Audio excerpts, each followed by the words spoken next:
Insufficient and at times at absence of development finance has for years been cited as a major bottleneck to business success, especially those of a long-term nature. Normally, development finance institutions provide risk capital for development projects on a non-commercial basis and is a prescribed source of funding for long-term projects. Today, a bulk of investments in the country are supported by short-term financing from commercial banks. This explains why many that borrow to invest long-term struggle to stay afloat or collapse given the high interest rates and other unfavorable terms associated with such financing for medium to long-term investments.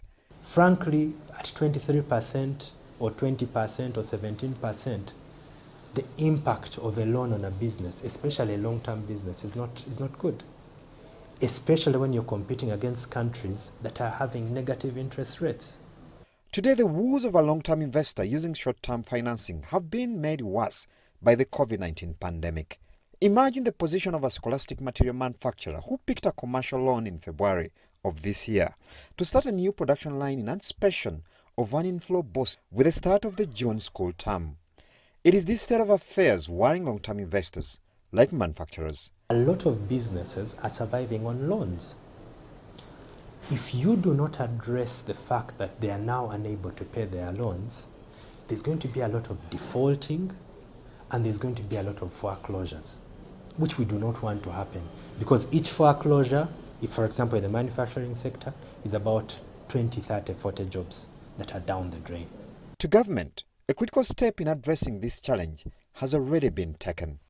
The next financial year, 2020-2021, which is in a 1 month's time, we will be able to achieve our target of investing 500 billion capitalization of UDB.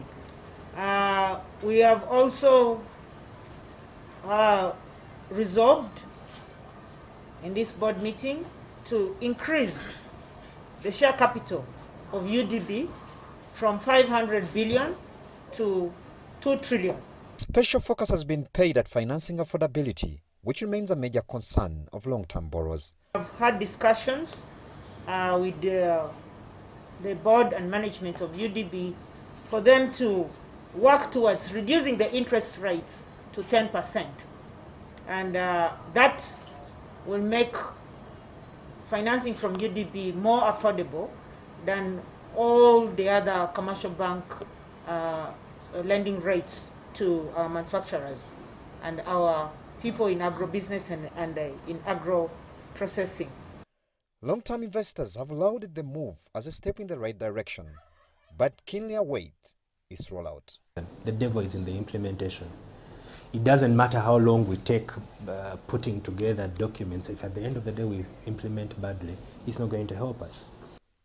Beyond that, the business community is rooting for sweeping interventions to deal with the outstanding loans, with suggestions ranging from stimulus pack to long loan deferrals compared to those suggested by the Bank of Uganda, given what they see as the immense impact the COVID-19 pandemic has had on business operations in this country.